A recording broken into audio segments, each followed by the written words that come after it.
The Indonesia-Malaysia relationship can be described as one of the most important bilateral relationships in Southeast Asia. Both states are committed to the relationship and a great deal has been made about their similar stock, or we call it as serumpun, and much vaunted sibling identity, or we call it as persaudaraan. Indonesia and Malaysia are two neighboring nations that share similarities in many aspects. But sadly, every year there will always be issues between these two countries. From football, flags, food, until the culture, they are always have a thing make the relationships between these two countries intense. But what makes it that way even when we are from the same root? Before we go further, let us all rewind how relationship between these two countries happened.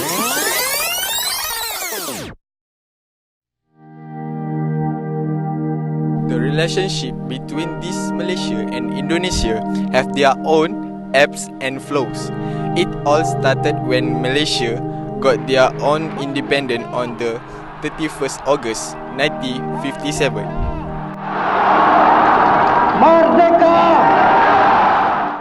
The relations between the two nations deteriorated under Indonesia President Sukarno in 1962. The conflict resulted from Indonesian opposition to the formation of Malaysia, a merger of the Federation of Malaya with two former British colonies on Borneo, Sarawak and Sabah.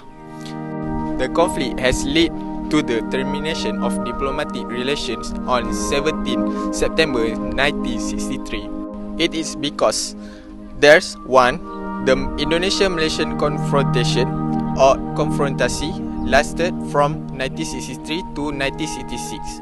The conflict was an intermittent warwish by Indonesia to oppose the formation and existence of the Federation of Malaysia. It was marked by a breakdown in political, economic and social relations that eventually led to armed incursions, bomb attacks and acts of subversion and destabilization. President of Indonesia, Sukarno, introduced the term Gayam Malaysia as he thought the establishment of Malaysia is a Western agenda to widen their power. It is an unannounced war between two countries. Sama sekali tidak. Yang kami anti-i yaitu Malaysia, pikiran Inggris, pikiran imperialis Inggris. Sukarno tidak mendurhakai menolak agreement. Maka Pagal tidak mendurhakai menolak agreement. Yang mendurhakai menolak agreement ialah Tengku Abdul Rahman Bumrah, antek daripada imperialisme. After the fall of Sukarno, relations between Indonesia and Malaysia were restored under President Suharto, as both parties agreed to normalize the bilateral relationship and pursue peaceful cooperation and partnership. The bilateral relations recovery process was started on 1 June 1966 when the foreign minister of two nations signed the Bangkok Accord to end hostility and confrontation. Followed by Jakarta Accord signed on 11 August 1966 in Jakarta marked the reestablishment of bilateral relations. In September 1967, Indonesia Liaison Office was opened in Kuala Lumpur, led to the establishment of Indonesia Embassy. Now, we know the history of relation between these two countries. Let us all see the conflict which worsened the situation.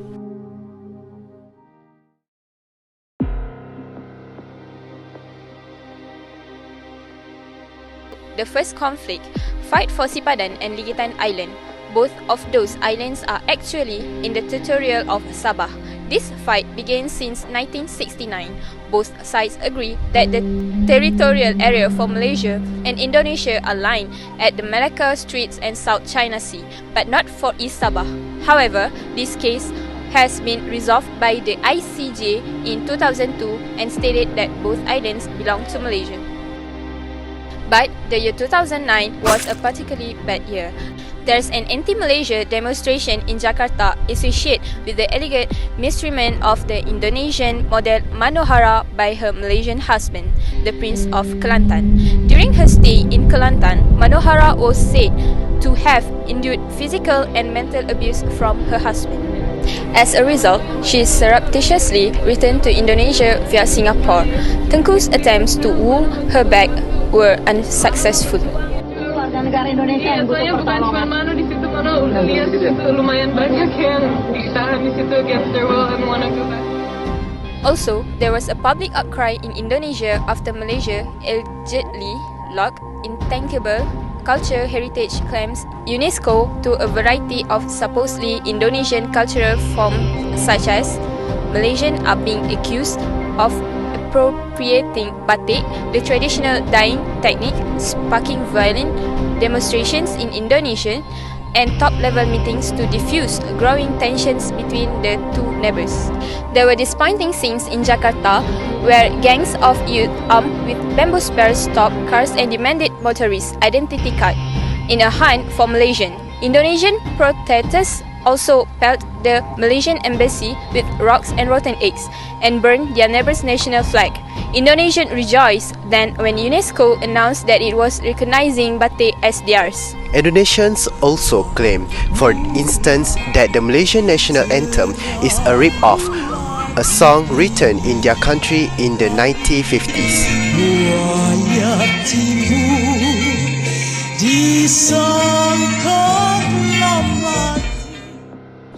The plagiarism charge were repeated when Malaysia used an Indonesian folk song Rasa Sayang or Feeling of Love in its Malaysia Truly Asia overseas tourism campaign.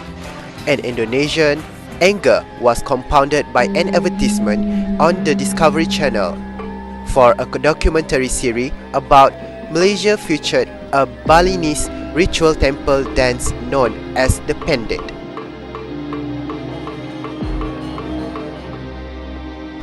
With all this conflict, Indonesia, NGO called Benteng Demokrasi Rakyat, Bendera, plan an attack towards Malaysia. They recruit around 1,500 volunteers that are ready to fight Malaysia any day. Benteng Demokrasi Rakyat, Bendera, claimed that its mission is to avenge all the wrongs done to Indonesia. It claims to have a slogan of Kill Malaysians and reportedly set up illegal roadblocks in parts of Jakarta, saying that they intended to sweep our street clear of Malaysians.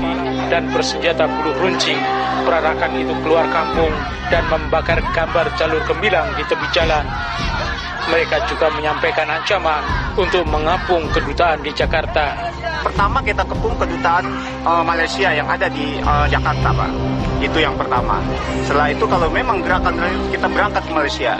Kumpulan ini menafi pendapat bahwa aksi itu tak memperoleh sokongan rakyat Indonesia.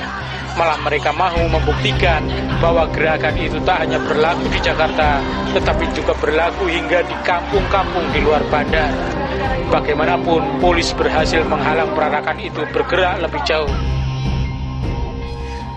After that, 2019 conflicts during the SEA Games that was held in Malaysia, a hashtag Shame on You Malaysia was trending around the social media due to incident during the SEA Games 2017.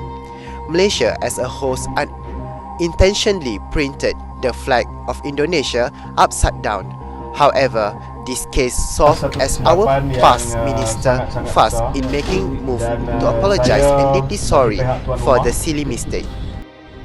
Telah memohon maaf kepada Bapak Imam selaku Menpora Indonesia dan juga hari ini memohon maaf kepada seluruh rakyat Indonesia atas kesilapan besar ini. Kesilapan ini tidak disengajakan, tetapi adalah sesuatu yang berlaku disebabkan kecuaian pada pihak kami. Recently, the football controversy between Malaysia and Indonesia is a reason come out of this documentary. Harimau Malaya emerged victorious with a 3-2 score against Indonesia after the Gelora Bung Karno Stadium, or Garuda Squad's fortress. Supposed to be a euphoric celebration turned ugly as Malaysia football fans were assaulted during and after the match at Gelora Bung Karno Stadium in Jakarta. All of these conflicts keep happening and there is never ending for it.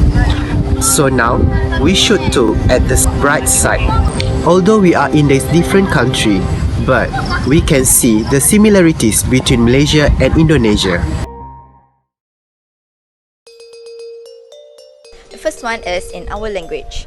Either Indonesia or Malaysia have Malay dialect for their national language. Bahasa Melayu and Bahasa Indonesia are the two standardized registers of Malay stemming from the same source. The two languages are mutually intelligible. Linguistically, the relationship between the two is more distant than that between British and American English, but closer than that between Spanish and Portuguese. Malaysia is a former British colony, whilst Indonesia is a former Dutch colony. Thus, Bahasa Melayu tends towards English loanwords, while Indonesian tends to borrow from Dutch. However, for words such as table, both Indonesian and Malay use the word major as influenced by mesa for table in Portuguese. Muka tembok. Kau lah muka tembok. Serius? Serius lah muka tembok. Bodoh lah saya ni. Indonesia juga ada itu. Aduh. Di mana-mana juga muka tembok sama artinya. Muka tembok apa? Tak punya malu. Ya kan? Berani. Zaidi tuh muka tembok. Makanya dia di video disuruh ngapain aja dia mau, ya nggak? Ya nggak? And the next one is for our body posture and face type. It is similar because the indigenous people from each of both countries actually looks like. It is not that easy to distinguish anyone comes originally from Malaysia or Indonesia. It is surely because of the same ancestors for all people from Indonesia and Malaysia. Homo wajakensis was assumed to be the first generation of ancestors of Indonesian and Malaysian. They have own characteristics, including of skin that ranging from brown until yellow tone. The posture is not as tall as the Western people, eyes ranging from brown until black and black hair. This characteristic is their own uniqueness that makes people from both countries can be distinguished. Meanwhile, most of the Westerns, including Americans and Europeans, have white toned skin and blonde hair. In addition, Africans who have the diverse characteristic with their black skin. As the people of Malaysia and Indonesia are part of the Malay archipelago, both nations possess a number of cultural similarities. Both Malaysian and Indonesian societies value obedience to the rules and respect to the elders, understanding of the independence of each person in the community. Representative of both cultures recognize the importance of material possessions and status symbols. Enough with all those similarities and differences, we can also see the government for the both sides are currently working hard to achieve something significant together. Now, let we see. Firstly, Malaysia and Indonesia have agreed to build on already strong bilateral ties, pledging to resolve understanding issue. Pledging to resolve understanding border issue, enhance protection and welfare for migrant workers, and possibly revive an old ASEAN car project which is under the Memorandum of Understanding signed in Jakarta recently. Malaysia and Indonesia will work together on the producing a new ASEAN vehicle. The Malaysian Automotive Institute MAI and the Indonesia Automotive Institute IOI will be in charge of running the venture. Lastly, both countries are ASEAN founders, member of APEC and non-aligned movement and the Organization of Islamic Conference. They have been working in tandem in the politics, security, economy and social affairs of those organizations, and with Singapore and Thailand cooperate closely in the management of the Malacca Strait. We see that from the early age, the early establishment of Malaysia, there is never-ending fights between the Indonesia and Malaysia. It is really concerning sometimes because it is give effect to the peace for both sides other than socially and economically. However, we as progressive individuals should continue to look at the bright side. Even though Malaysia and Indonesia are now two separate sovereign states, the concept of serumpun has benefited both countries as they regard each other as brothers in solidarity. As key players of ASEAN, the peaceful relationship between these two major members is imperative to ensure stability of this region. We technically almost have the same culture, food, and even singers, actors are well known in both sides, from Sudirman to Siti Nurhaliza. So why do we have to be prejudiced towards each others? Why do we need to fight with our own brothers and sisters? Why do we need to hurt each others verbally, mentally, when we are from the same root? When we are from the same root. When we are from the same root. When we are from the same root. Muncullah kami dengar tak pernah hilang. Yakinilah bahwa kau tak sendirian. Di sini kami selalu mendukungmu. Asik.